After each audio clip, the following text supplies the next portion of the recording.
جناب speaker, budget پر بحث ہو رہی ہے۔ یہ بجٹ 2023-24 کا بجٹ ہے۔ مجھے 15 سال ہو گئے ہیں انہی ایوانوں میں۔ یہ پارلیمنٹ لگتا ہے ہمارا دوسرا گھر ہے، اور کئی بجٹس لے ہوتے دیکھے، کئی بجٹس پاس ہوتے دیکھے، کئی بجٹس کے جو خود کاپیاں ہیں وہ پھٹتے دیکھیں، اڑتے دیکھیں، ایک شور دیکھا، ہنگامہ دیکھا، ہمارے وزیر خزانہ کے ارد گرد مجموعے دیکھے،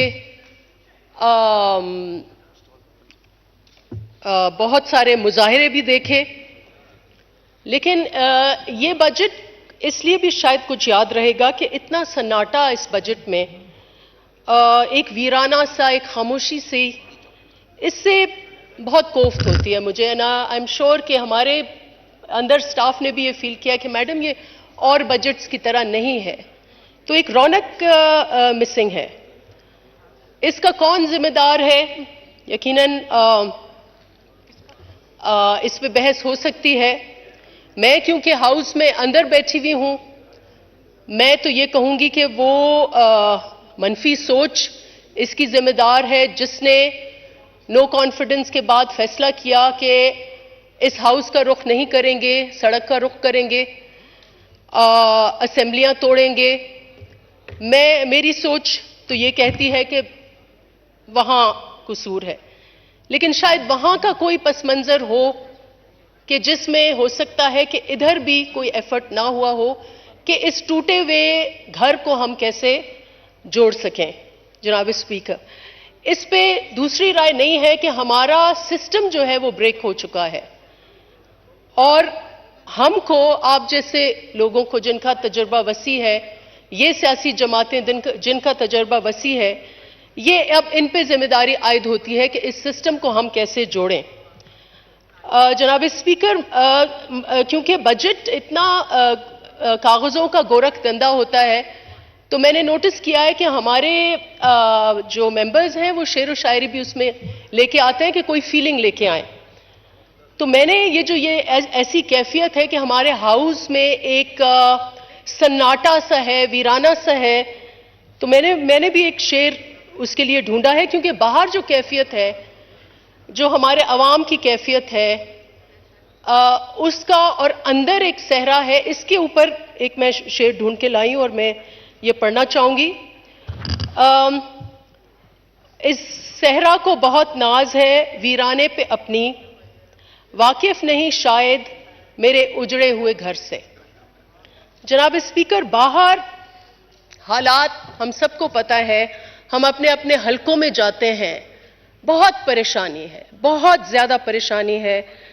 کل میں سپیچ سن رہی تھی، میرے کولیگ ہیں نعمان شیخ صاحب، میں نے ان کے بھی جذبات دیکھے، اور سب کے یہی جذبات ہیں کہ ایک طرف بھوک، افلاس، بے روزگاری، اور پھر اوپر سے جو یہ کل واقعہ ہمارے سامنے جو آئے، یہ کافی دن سے یہ چل رہا تھا، جو یہ بوٹ واقعہ ہے، گریس میں جو بوٹ ڈیزاسٹر ہوا ہے، اس نے تو دل دہلا دیا ہے۔ بہت افسوسناک واقعہ، شاکنگ واقعہ، اور آپ نے یہ صحیح کہا کہ ہمیں ہاؤس پر اس پہ سوچ کر ایک بہت کیئرفلی ورڈڈ ایک ریزولوشن لے کے آنی چاہیے۔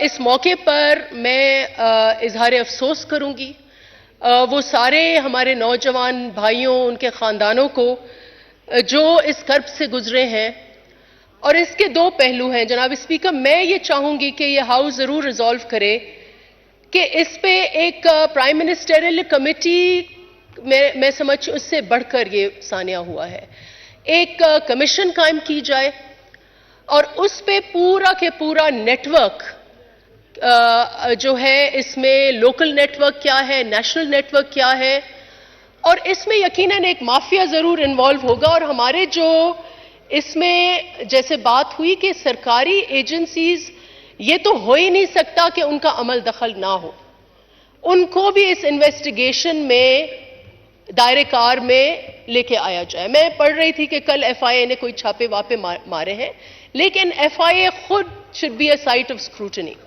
اور اس حادثے سے ہم سب کو سیکھنا چاہیے.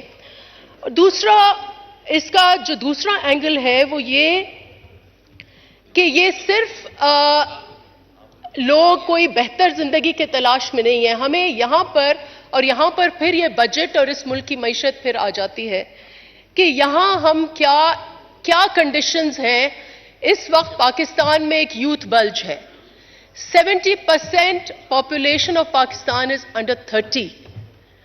ہم ان کے بارے میں کیا سوچ رہے ہیں؟ کیا ایسا ماحول یہاں خوشگوار ہے؟ کیا ایسی امید ہے؟ کیا ایسا تعلیمی نظام ہے کہ یہاں جتنا بڑا وسیع اسپیکٹرم ہے یوتھ کا, کیا وہ ادھر رہنا چاہ رہے ہیں؟ اور کچھ فگرز جو ہیں دے آر مائنڈ بلوئنگ. اب مجھے نہیں پتا ہمارا جو ڈیٹا سینٹرز ہیں کیا وہ اس کو بیک کریں گے. صرف ان 2-3 سالوں میں سنا ہے کہ 1 ملین سے زیادہ لوگ انخلا کر کے گئے ہیں. Lot of educated youth are moving out.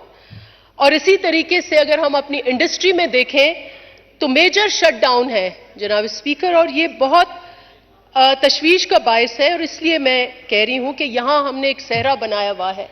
ایک کام ہے لیکن باہر ایک سٹارم ہے, اور اس سٹارم کو ہمیں بحیثیت سیاستدان ہمیں اس کو ریزالو کرنا ہے. جناب اسپیکر, یہ جو کموڈٹی پرائسز ریز ہوئی ہیں انٹرنیشنلی, یوکرین وار ہوا ہے, یہ سب ایک حقیقت ہے کہ اس گلوبلی کئی ممالک ہیں جو ایک پولی کرائسس سے گزر رہے ہیں. یہ ایک نیا ورڈ اس وقت اس پرسپیکٹو میں آیا ہے, اور پاکستان بھی ایسی پولی کرائسس سے گزر رہا ہے, وچ مینس کہ ایک ملٹیپل کرائسس ہے ہمارے ارد گرد. ایک تو طوفان مہنگائی کا ہے, کانسٹیٹیوشنل کرائسس اس ملک میں اس وقت موجود ہے. 2 اسمبلیاں اس وقت ان کے پاس نمائندگی نہیں ہے. It creates its own constitutional issues. ایک سیکیورٹی بریک ڈاؤن ہے جناب اسپیکر. ایک جوڈیشل کرائسس بھی ہے. ایک جو پارلیمنٹ اور جوڈیشری میں ایک ہمارا ایک اپنے اپنے پرسپیکٹو سے, اور میں سمجھتی ہوں کہ ہمارا پارلیمنٹ کا اپنا پرسپیکٹو ہے جو اپنی جگہ صحیح ہے بھی, and I'll talk about that why it is important to protect the rights of the judiciary also. لیکن یہ سارے پولی کرائسس میں سمجھتی ہوں جو سینٹرل کرائسس ہے ہمارا جناب اسپیکر, وہ پولیٹیکل کرائسس ہے. اٹ از ایکچولی اس کی سارے کرائسس کی جڑ اس ملک میں سیاسی غیر یقینی اور پولیٹیکل انسٹیبلٹی, پولیٹیکل انسرٹنٹی. اور میں سمجھتی ہوں ہمارے جتنے بھی ادھر سیاستدان ہیں, nobody would disagree کہ سیاسی بریک ڈاؤن کی وجہ کیا ہے. میں یہ سمجھتی ہوں کہ 90s میں جو تناؤ کی کیفیت تھی اس کو حل کرنے کے لیے 2 سیاسی جماعتیں مل بیٹھیں.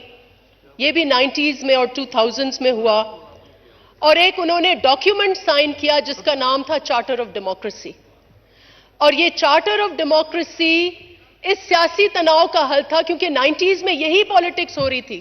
ابھی میر صاحب اور میں بیٹھے ہوئے تھے, میر صاحب نے مجھے بتایا کہ 90s میں as a result of political victimization ایک دن وہ جیل میں جاتے تھے, بیل ہو جاتی تھی, دوسرے دن پھر ان کو جیل میں, پھر کیس, کتنے کیسز 11 مہینے آپ نے گزار دیے اس میں, کیونکہ یہ پولیٹیکل کانفرنٹیشن کا ماحول تھا, احتساب کورٹس کا قیام تھا, اور ایک پارٹی دوسری پارٹی کے پیچھے ایسے لگ جاتی تھی کہ ان کی as if the whole world dependent on that کہ کس کی کیسے تذلیل کی جانی چاہیے. یہ 90s کی سیاست تھی.